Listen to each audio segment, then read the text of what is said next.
ಸರಿ ಪಾಂಡುರಂಗ, ನೀನು ಇದನ್ನ ಆಸೆ ಪಡ್ತಿದ್ಯಾ ಅಲ್ವಾ? ಹಾಗಾದ್ರೆ ಖಂಡಿತ ನಿನ್ಗೋಸ್ಕರ ನಾನು ತಮಟೆ ಬಾರಿಸ್ತೀನಿ. ಎಲ್ರೂ ಕೇಳ್ರಪ್ಪ, ಕೇಳಿ. ಇಲ್ಲ ಚಿಕ್ಕಮ್ಮವ್ರೆ, ನೀವು ಡಂಗುರ ಸಾರು ಕೇಳಿಸ್ತಾ ಇಲ್ಲ. ನನಗ್ ಕೂಡ ಚೂರು ಏನು ಕೇಳಿಸ್ತಾನೆ ಇಲ್ವಲ್ಲ.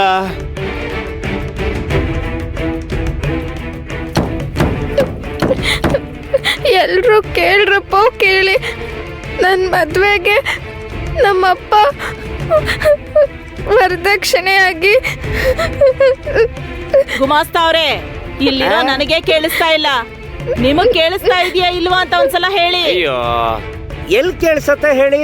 ಇಲ್ಲೊಂದ್ ಚೂರು ಕೇಳಿಸ್ತಾ ಇಲ್ಲಮ್ಮವ್ರೆ. ಇನ್ನೊಂದ್ ಸ್ವಲ್ಪ ಜೋರಾಗಿ ಬಾರಿಸಿ ಚಿಕ್ಕಮ್ಮವ್ರೆ. ಚೆನ್ನಾಗೆ ಕೇಳಿಸ್ತಿದ್ಯಲ್ಲ. ಏನ್ ನೀವು ಬೇಕಂತಾನೆ ಮಾಡ್ತಿದ್ದೀರಾ? ಯಾಕೆ ಹೀಗ್ ಮಾತಾಡ್ತಿದ್ದೀರಾ? ಈಗ ನಾನು ಹೇಳೋದನ್ನ ನಿಮ್ಮೆರಡೂ ಕಿವಿಗಳಿಂದ ಶ್ರದ್ಧೆಯಿಂದ ಕೇಳಿಸ್ಕೊಳ್ಳಿ. ಪಾಪ ಪುಣ್ಯ ಏನೂ ಗೊತ್ತಿಲ್ಲದ ನನ್ನ ಮೊಮ್ಮಗಳಿಗೆ, ಇನ್ನು ನಿರಪರಾಧಿ ಆಗಿರೋ ನನ್ನ ಶಿವಪ್ಪನ್ಗೆ ನೀವು ಕಷ್ಟ ಕೊಡ್ತಿದ್ದೀರಾ. ಆ ಪಾಂಡುರಂಗ ಮೇಲಿಂದ ಎಲ್ಲಾನು ನೋಡ್ತಾನೆ ಇದ್ದಾನೆ. ಖಂಡಿತ ನೀವು ನಿಮ್ ಕರ್ಮದ ಫಲಾನ ಅನುಭವಿಸೋ ಹಾಗೆ ಅವನ್ ಮಾಡೇ ಮಾಡ್ತಾನೆ. ನನಗೀಗ ಅರ್ಥ ಆಯ್ತು, ಸಕ್ಕುಗೆ ಮೂರ್ಖತನ ಅನ್ನೋದು ವಂಶ ಪಾರಂಪರ್ಯವಾಗಿ ಬಂದಿದೆ ಅಂತ.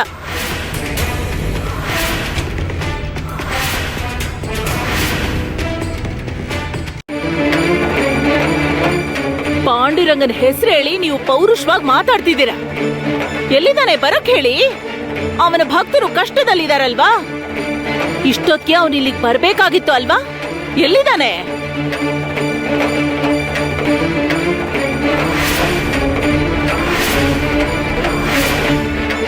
ತತ್ವ ಹೇಳಿದ್ ಸಾಕು. ಸಕ್ಕು ಜೋರಾಗಿ ಕೂಗಿ ಡಂಗುರ ಸಾರ್ತಾ ಇಲ್ಲ. ಶಿವಪ್ಪನ್ ಕರ್ಕೊಂಡು ಹೋಗಕ್ಕೆ ಸಿಪಾಯಿಗಳಿಗೆ ಹೇಳ. ಅಯ್ಯೋ ಬೇಡ ಅತ್ತೆ, ನೀವು ಹಾಗೆ ಮಾಡಬೇಡಿ. ನಾನು ಡಂಗೂರ ಸಾರ್ತೀನಿ, ಜೋರಾಗಿ ಕೂಗ್ತೀನಿ. ದಯವಿಟ್ಟು ನಮ್ಮ ಅಪ್ಪನಿಗೆ ತೊಂದರೆ ಕೊಡಬೇಡಿ ಅತ್ತೆ, ಅವ್ರನ್ನೇನು ಮಾಡಬೇಡಿ.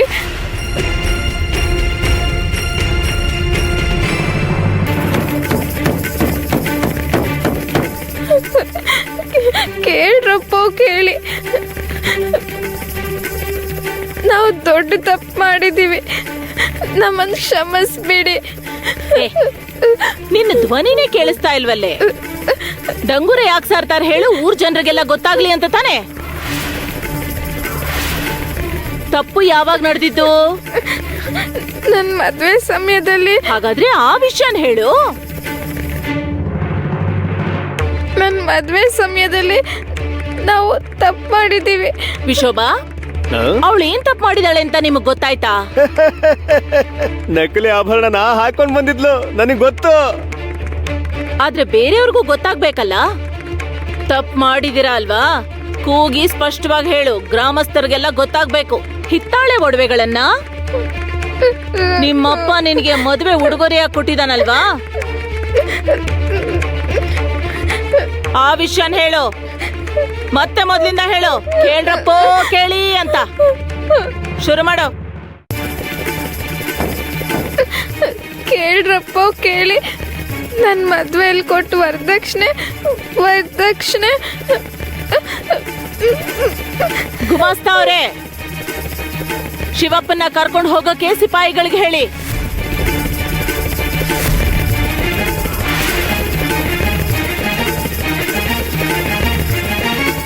ಅತ್ತೆ ಬೇಡ ಬೇಡ, ನಮ್ಮ ಅಪ್ಪನ ಕರ್ಕೊಂಡು ಹೋಗ್ಬೇಡಿ ಅಂತ ಹೇಳಿ ನಾನು ಡಂಗೂರ ಸಾರ್ತೀನಿ.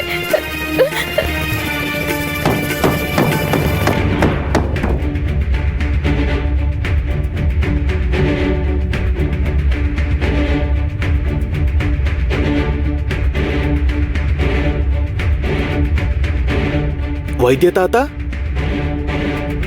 ಏನಾಯ್ತು? ಯಾಕೆ ಇಲ್ಲಿ ಕೂತಿದ್ದೀರಾ? ಮೈಗೆ ಹುಷಾರಿಲ್ವಾ?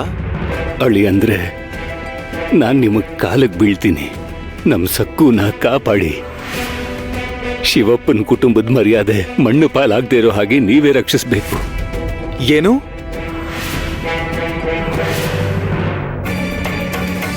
ಇಲ್ಲೋಡಿ, ನೀವು ಇವಳು ಕೊಟ್ಟಿರೋ ಒಡವೆಗಳು ನಕಲಿ. ಇವ್ರಿಗೆ ತಕ್ಕ ಪಾಠ ಕಲಿಸ್ಬೇಕು. ಜೀವನದಲ್ಲಿ ಯಾರಿಗೂ ಮೋಸ ಮಾಡೋದಿಲ್ಲ. ಅದಕ್ಕೆ ನನ್ನ ಹತ್ರ ಒಂದು ಉಪಾಯ ಇದೆ. ಸಕ್ಕುಗೆ ಡಂಗುರ ಸಾರೋದು ಚಿಕ್ಕ ವಯಸ್ಸಿಂದಾನೇ ಅಭ್ಯಾಸ ಅಲ್ವಾ? ತಪ್ಪು ಮಾಡಿರೋ ವಿಷಯನ ಎಲ್ರಿಗೂ ತಿಳಿಸ್ಬೇಕು.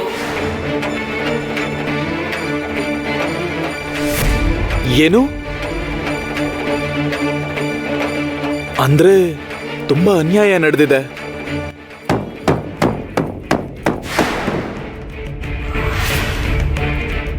ನೋಡಿ, ಮನೋರಮ ಅವರು ಸಕ್ಕು ಕೈಯಿಂದ ಡಂಗೂರ ಸಾರಿಸಿ ಊರ್ ಜನರ ಮುಂದೆ ತಪ್ಪು ಒಪ್ಕೊಳ್ಳೋದಕ್ಕೆ ಹೇಳ್ತಾ ಇದ್ದಾರೆ. ಹೋಗಿ ಹೋಗಿ ಬೇಗ ಸಹಾಯ ಮಾಡಿ. ನೀವು ಶ್ರೀಧರ್ ರಾವ್ ಅವ್ರ ಮಗ. ಹೋಗಿ ಕಾಪಾಡಿ. ನಿಮ್ ತಂದೆಯವ್ರ ಹೆಸರಿಗೆ ಕಳಂಕ ತರಬೇಡಿ. ನಾನು ಹೋಗಿ ಬರ್ತೀನಿ. ನನಗೆ ಆಶೀರ್ವಾದ ಮಾಡಿ.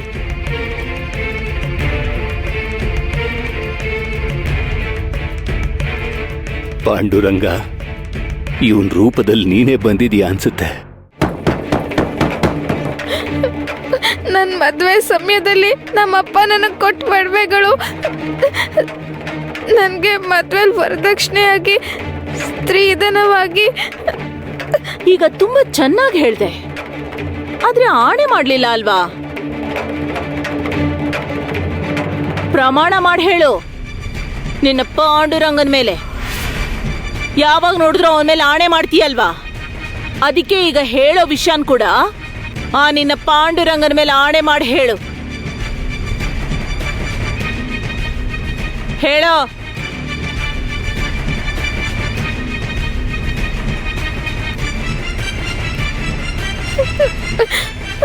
ನಾನು ನನ್ನ ಪಾಂಡುರಂಗನ ಮೇಲೆ ಆಣೆ ಮಾಡಿ ಹೇಳ್ತಿದ್ದೀನಿ.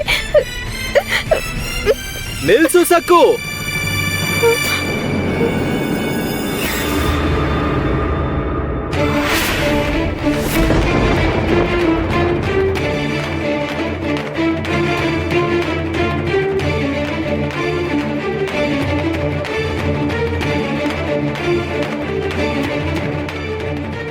ಇವನು ಸಕ್ಕು ಹಿಂದೆ ಬಿದ್ದು ಇಲ್ಲಿವರೆಗೂ ಬಂದ್ಬಿಟ್ಟ.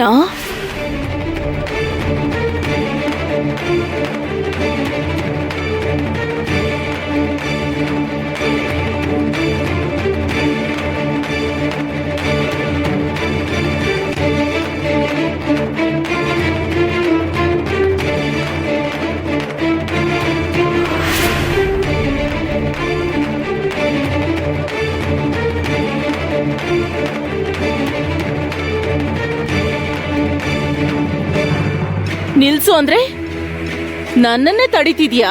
ಹೌದು, ನೀನ್ ಯಾಕೆ ಬಂದೆ ಇಲ್ಲಿಗೆ? ಅಮ್ಮ, ಅದು ಗ್ರಾಮಸ್ಥರನ್ನೆಲ್ಲ ಏನು ಕೊಟ್ಟಿಗೆ ಸೇರಿಸಿದ್ಯಾ? ಅದೆಲ್ಲ ನಾನ್ ನೋಡ್ಕೋತೀನಿ. ನನ್ ಹಿಂದೆ ಬರ್ಬೇಡ ಅಂತ ನಿನಗ್ 1000 ಸಲ ಹೇಳಿದೀನಿ. ಆದ್ರೂ ನೀನ್ ಯಾಕೆ ಬಂದಿದ್ದೀಗೋ? ಅಮ್ಮ,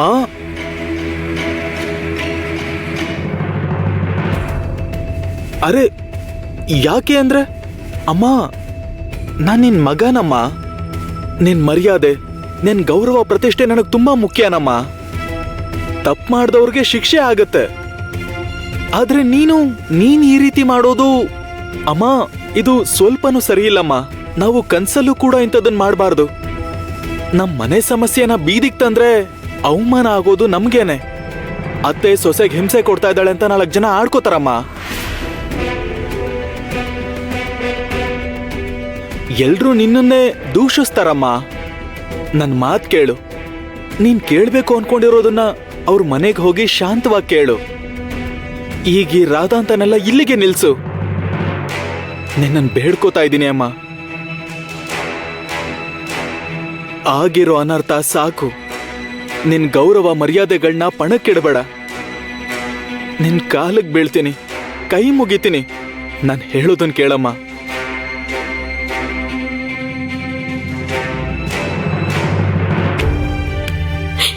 ಚಿನ್ನದಂತ ಅಳಿಯ ಸಿಕ್ಕಿದ್ದಾರೆ.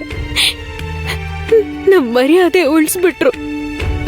ಪಾಂಡುರಂಗ, ನೀನ ಅವ್ರನ್ನೆಲ್ಲಿ ಕಳ್ಸಿರೋದಲ್ವಾ ಡಂಗೂರ ಸಾರೋದನ್ನ ತಡೆಯೋದಕ್ಕೆ? ನೀನ್ ತುಂಬಾ ಒಳ್ಳೆಯವನು.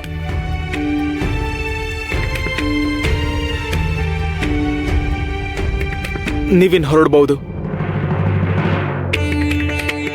ಬಂದಿರೋ ಸಮಸ್ಯೆನ ನಾವು ಒಟ್ಟಿಗೆ ಕೂತು ಹೊಂದಾಣಿಕೆಯಿಂದ ಮಾತಾಡಿ ಬಗೆಹರಿಸ್ಕೊಳ್ತೀವಿ.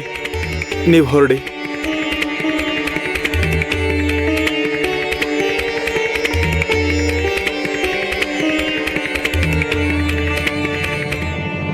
ಛೇ, ಇದ್ದಿಗೂ ಒಬ್ಬ ಮೂರ್ಖ ಎಲ್ಲಾನು ಹಾಳು ಮಾಡ್ಬಿಟ್ಟ. ಸಿಕ್ಕಿದ್ದೊಂದು ಒಳ್ಳೆ ಅವಕಾಶನೂ ನಾಶ ಮಾಡ್ಬಿಟ್ಟ. ಅಷ್ಟಕ್ಕೂ ಇವನ್ ಯಾಕೆ ಇಲ್ಲಿಗೆ ಬಂದ?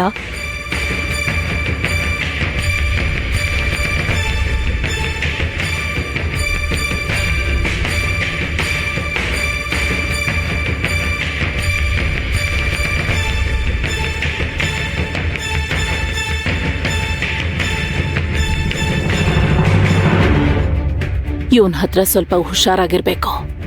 ಮೆಲ್ಲಗೆ ಸಕ್ಕು ಕಡೆ ವಾಲ್ತಾ ಇದ್ದಾನೆ.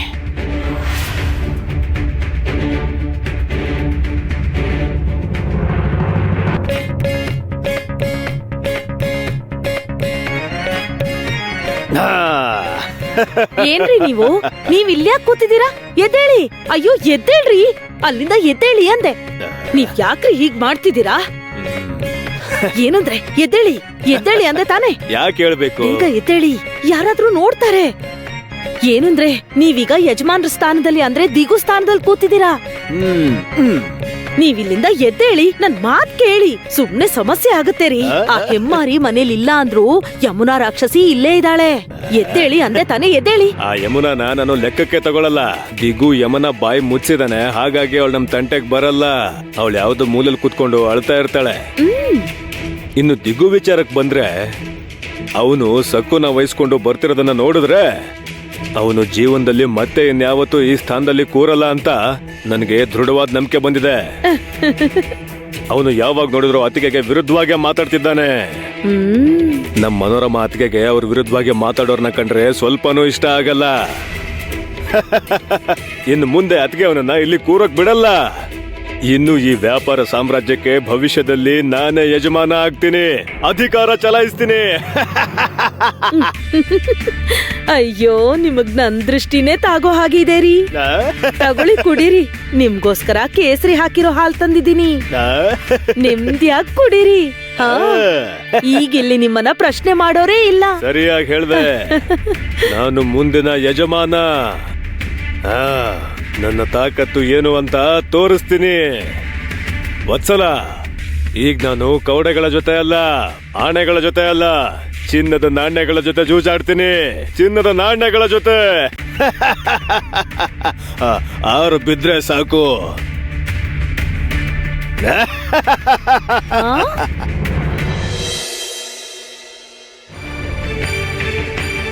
ರಮಾಜಿಕಮ್ಮ, ನಮ್ಮ ಮನೆಗೆ ಹೋಗೋಣ ಬನ್ನಿ. ಸ್ವಲ್ಪ ಹೊತ್ತು ವಿಶ್ರಾಂತಿ ತಗೊಳ್ಳಿ. ನಿಮ್ ಮನ್ಸಿಗೆ ತುಂಬಾ ನೋವಾಗಿದೆ ಅಲ್ವಾ? ನಮ್ಮನೇಲೆ ಸುಧಾರಿಸ್ಕೊಳ್ಳಿ. ನಾನ್ ನಿಮ್ಗೆ ನಿಂಬೆ ಹಣ್ಣಿನ ಪಾನಕ ಮಾಡ್ಕೊಡ್ತೀನಿ. ಅದೇನು ಕೇವಲ ನಿಂಬೆ ಹಣ್ಣಿನ ಪಾನಕ ಮಾಡ್ಕೊಟ್ರೆ ಸಾಕಾ? ಒಳ್ಳೆ ಹಬ್ಬದೂಟ ಹಾಕಲ್ವಾ ನನಗೆ? ನನ್ನ ಸೊಸೆ ಇನ್ನವಳ ಅಪ್ಪ ಅಮ್ಮ ಸೇರಿ ನನ್ನ ಮರ್ಯಾದೆ ತೆಗೆದ್ರು. ಈ ಸಂದರ್ಭದಲ್ಲಿ ನಾನು ಹಬ್ಬ ಆಚರಿಸ್ಬೇಕಲ್ವಾ? ಮನೆಗ್ ಬರ್ಬೇಕಂತೆ. ನೀವ್ ದುಃಖದಲ್ಲಿದ್ದೀರಾ ಅಂತ ಕರ್ದೆ. ಇನ್ನೇನು ಮಾತಾಡ್ಬೇಡ ನೀನು. ಇವ್ರಿಂಥವ್ರು ಅಂತ ಮುಂಚೆನೆ ಹೇಳ್ಬೇಕಾಗಿತ್ತು. ನಿನ್ನ ಸೋದರ ಸೊಸೆನೆ ಅಲ್ವಾ? ಅತ್ತೆ ಮನೆಗ್ ಬಂದ ಮೊದಲನೇ ದಿನದಿಂದಾನೇ ನನ್ನ ಮರ್ಯಾದೆ ತೆಗೆಯೋದನ್ನ ಗುರಿಯಾಗಿಟ್ಕೊಂಡಿದ್ದಾಳೆ. ಅಪ್ಪ ಅಮ್ಮನ್ ಥರನೇ ಇವಳು ಕೂಡ ಸುಳ್ಳುಗಾರ್ತಿ. ಇಲ್ಲಿವರೆಗೂ ಒಂದು ಸಣ್ಣ ಕೆಲ್ಸ ಕೂಡ ಸರಿಯಾಗಿ ಮಾಡಿದಾಳೆ ಇವಳು. ಅಮ್ಮ, ನಾವಿನ್ ಹೊರಡೋಣ. ಹೊರಡೋಣಪ್ಪ. ಇಲ್ಲಿದ್ದು ಉದ್ಧಾರ ಮಾಡೋದೇನಿದೆ? ಇವ್ರೇನ್ ಒಡವೆ ಕೊಡ್ತಾರಾ? ಅವ್ರಿಗೆ ಕೊಡಲ್ಲ. ಹೋಗ್ಲಿ, ಆಮೇಲಾದ್ರೂ ಕೊಡ್ತಾರಾ? ಅದು ಕೂಡ ನಂಬಿಕೆ ಇಲ್ಲ. ನಡಿ.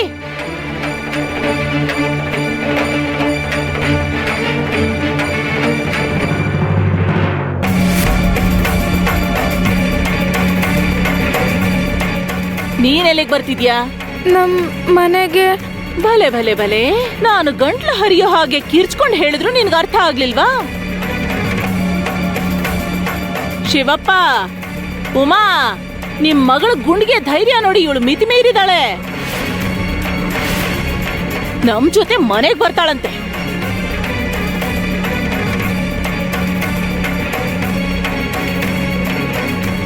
ಏನ್ ನೋಡ್ತಿದ್ದೀರಾ?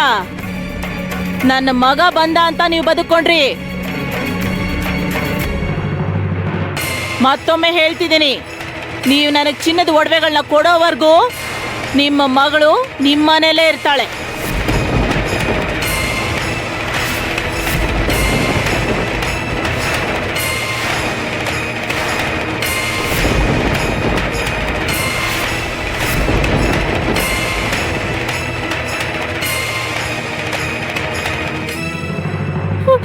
ಅಯ್ಯೋ ಅತ್ತೆ, ನೀವು ಹಾಗನ್ಬೇಡಿ. ನಾನು ನಿಮ್ಮ ಕಾಲಿಗೆ ಬೀಳ್ತೀನಿ, ಕೈ ಮುಗಿತೀನಿ. ಬರಬೇಡ ಅಂತ ಹೇಳಬೇಡಿ. ದಯವಿಟ್ಟು ನನ್ನ ಬೇಡಿಕೆನ ಒಪ್ಕೊಳ್ಳಿ ಅತ್ತೆ. ನನ್ ಕಾಲ್ ಬಿಡು. ನಮ್ ಹಿಂದೆ ಬಂದ್ರೆ ನಾನು ಸುಮ್ಮನಿರಲ್ಲ. ಹೇಳ್ತಿರೋದು ನಿನಗೇನೆ ಸಕು. ನಿಮ್ಮಪ್ಪ ಚಿನ್ನದ ಒಡವೆಗಳನ್ನ ಮಾಡಿಸಿದ ಮೇಲೆ ನಮ್ಮನೆಗ್ ಬಾ. ನಡೀದಿಗೋ. ಆದ್ರೆ ಅಮ್ಮ, ನಾನ್ ಹೇಳೋದೇನಂದ್ರೆ ನೀನೇನು ಹೇಳ್ಬೇಕಾಗಿಲ್ಲ. ನೀನ್ ಹೇಳ್ಬೇಕಾಗಿರೋದನ್ನೆಲ್ಲ ಆಗ್ಲೇ ಹೇಳ್ಬಿಟ್ಟೆ. ಅನಾವಶ್ಯಕವಾಗಿ ನನ್ನನ್ ಕೇಳಕ್ ಬೇಡ. ನಡಿ. ನಿಂತ್ಕೊಳ್ಳಿ, ನಾನು ಕೂಡ ಬರ್ತಿದ್ದೀನಿ.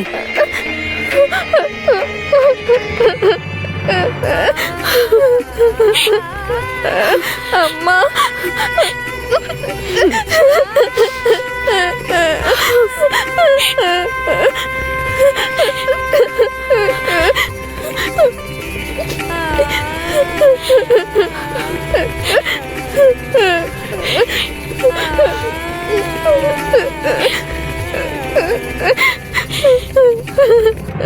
ನಾನ್ ನಿನ್ನನ್ನು ಎಲ್ಲಿಗೂ ಹೋಗೋದಕ್ಕೆ ಬಿಡೋದಿಲ್ಲ ಮಾಣಿಕ್ಯ. ಆದ್ರೂ ನಿನಗಿಷ್ಟು ಧೈರ್ಯ ಎಲ್ಲಿಂದ ಬರ್ತಿದ್ಯೆ? ಇಷ್ಟು ಹಠಮಾರಿ ಆಗಿದ್ಯಾ? ಏನು ಅಂದ್ರೆ ಹೇಗೆ ಎದುರು ಮಾತಾಡ್ತಾಳೆ ನೋಡಿದ್ರ? ನೀನು ಮಾಡ್ತಿರೋದು ನನಗಿಷ್ಟ ಆಗ್ತಿಲ್ಲ. ಯಾಕೆ ಹೀಗೆ ನಡ್ಕೋತಿದ್ಯಾ ಮಾಣಿಕ್ಯ? ನೀನ್ ಎಲ್ಲಿಗೆ ಹೋಗ್ತಿದ್ಯಾ? ಯಾರಿಗೋಸ್ಕರ ಹೋಗ್ತಿದ್ಯಾ? ದಿಗುಗೋಸ್ಕರ ಹೋಗ್ತಿದ್ದೀನಪ್ಪ. ಇನ್ನೆಲ್ಲಿಗೆ ಹೋಗ್ತೀನಿ? ಸಕ್ಕು ಅವ್ರ ಅತ್ತೆ ಅವರು ಅವಳ ಮನೆಯಿಂದ ಆಚೆ ಹಾಕಿದ್ದಾರೆ. ಸಕ್ಕುನ ಎಳ್ಕೊಂಡು ಹೋಗಿ ಅವ್ರ ತವ್ರ ಮನೇಲಿ ಬಿಟ್ಟು ಬಂದ್ರು. ನಾನು ಅಮ್ಮ ಕಣ್ಣಾರೆ ನೋಡಿದ್ವಿ. ಆ ಸಕ್ಕು ಇನ್ ಅತ್ತೆ ಮನೆಗ್ ಬರಲ್ಲ. ನನಗೂ ಮತ್ತು ದಿಗಂಬರಾವ್ಗೂ ಮಧ್ಯ ಇದ್ದಿದ್ ಗೋಡೆ ಈಗ ಬಿದ್ದೋಗಿದೆ ಅಪ್ಪ. ನೀವೊಂದ್ ಕೆಲ್ಸ ಮಾಡ್ಬೇಕು. ಏನ್ ಮಾಡ್ಬೇಕು? ನಮ್ಮ ಅತ್ತೆಯವ್ರ ಮನೆಗ್ ಹೋಗಿ ದಿಗು ಜೊತೆ ನನ್ ಮದ್ವೆಗೆ ಮುಹೂರ್ತ ಇಡೋಕ್ ಹೇಳಿ. ಏನು? ನಾನ್ ಅಮ್ಮನ್ಗೆ ಎಷ್ಟು ಸಲ ಹೇಳಿದ್ರು ಅರ್ಥನೇ ಮಾಡ್ಕೋತಿಲ್ಲ. ಮಾಣಿಕ್ಯ, ಸಾಕು ನಿಲ್ಸು. ನೀನು ಮಿತಿ ಮೀರ್ತಾ ಇದೀಯಾ. ನಾನ್ ನಿನ್ಗೆಷ್ಟು ಸಲ ಹೇಳಿದೀನಿ ಆ ಮನೋರಮ ಮಗ ದಿಗಂಬರ್ ರಾವ್ ಸಂಬಂಧ ನನಗಿಷ್ಟ ಇಲ್ಲ ಅಂತ. ನಿನ್ನ ಮದುವೆ ಆ ದಿಗಂಬರ್ ರಾವ್ ಜೊತೆ ನಡೆಯೋದು ಅಸಾಧ್ಯ. ನಮ್ಮನೇಲಿ ಆ ದಿಗಂಬರ್ ರಾವ್ ಹೆಸರೆತ್ತಿದ್ರೆ ನಾನು ಸುಮ್ನಿರಲ್ಲ. ಸರಿಯಾಗಿ ನೆನ್ಪಿಡ್ಕೋ. ನನ್ನ ಹತ್ರ ಹುಚ್ಚಾಟ ಮಾಡಿದ್ರೆ ಚೆನ್ನಾಗಿರಲ್ಲ. ಹುಷಾರಾಗಿರೋ. ಇಲ್ಲ, ನನ್ ಮನ್ಸ್ನ ಬದಲಾಯಿಸಲ್ಲ. ನಾನು ದಿಗುಗೆ ಮನ್ಸ್ ಕೊಟ್ಟಿದ್ದೀನಿ. ನಾನು ಅವನ್ನೇ ಮದ್ವೆ ಆಗ್ತೀನಿ. ನೀವೇನಾದ್ರೂ ದಾರಿಗೆ ಅಡ್ಡ ಬಂದ್ರೆ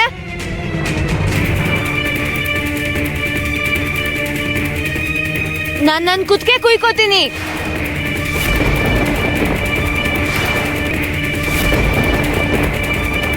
ದಿಗಂಬರ್ ರಾವ್ ಮನೆ ಮುಂದೆನೆ ಸಾಯ್ತೀನಿ.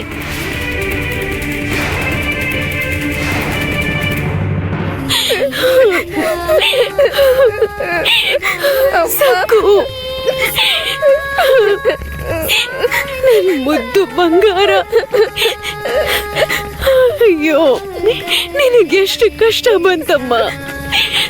ನಂಗೇನು ಅರ್ಥ ಆಗ್ತಿಲ್ಲ. ಚಿನ್ನದ ಒಡವೆಗಳು ಏನಾದವು? ನಾವು ಕೊಟ್ಟಿದ್ದು ಚಿನ್ನದ ಒಡವೆಗಳೇ ಅಲ್ವಾ? ಹೌದು,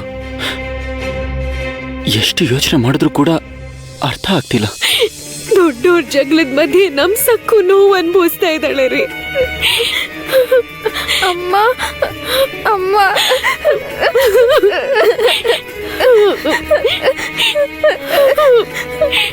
ಅಮ್ಮ ನೀನ್ ಅಳ್ಬೇಡ ಅಮ್ಮ. ಸಕ್ಕು, ನೀನು ಕೂಡ ಅಳ್ಬಾರ್ದು. ನೀನು ನನ್ ಮಗಳಮ್ಮ. ಯಾರಾದ್ರೂ ಮಕ್ಕಳನ್ನ ದಂಡಿಸಿದ್ರೆ ತಾಯಿಗೆ ತುಂಬಾ ನೋವಾಗುತ್ತೆ, ಅದು ಸಹಜ. ನೀನು ಬಾಯ್ ಬಿಟ್ಟು ನನಗೆ ಹೇಳ್ದೆ ಇದ್ರು ನೀನ್ ಎಷ್ಟು ಕಷ್ಟ ಪಡ್ತಿದ್ಯಾ ಅಂತ ನನಗ್ ಗೊತ್ತಮ್ಮ. ಅಮ್ಮ,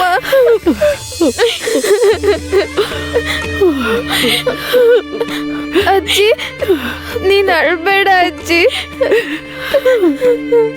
ಅಳ್ದೆ ಇನ್ನೇನ್ ಮಾಡಕ್ಕಾಗತ್ತೆ? ಏನ್ ಮಾಡೋದು? ಯಾವ ತಪ್ಪು ಮಾಡದೇ ಇದ್ರು ಗ್ರಾಮಸ್ಥರ ಮುಂದೆ ನಾವು ದೋಷಿಗಳಾಗಿ ನಿಲ್ಬೇಕಾಯ್ತು. ಈ ವಯಸ್ಸಲ್ಲಿ ನಾನಿನ್ನೂ ಎಷ್ಟು ಅವಮಾನಗಳನ್ನ ಎದುರಿಸ್ಬೇಕು. ನಾವು ನಿರ್ದೋಷಿಗಳು ಅಂತ ಸಾಬೀತ್ ಮಾಡೋದು ಹೇಗೆ? ನಾವು ನಂಬಿಕೆ ದ್ರೋಹಿಗಳಲ್ಲ, ಮೋಸಗಾರರಲ್ಲ. ನಿನಗ್ ನಾವು ಹಿತ್ತಾಳೆ ಒಡವೆಗಳನ್ನ ಹಾಕಿಲ್ಲ ಸಕ್ಕು. ತಪ್ಪೆಲ್ಲ ನಮ್ದೇನಮ್ಮ.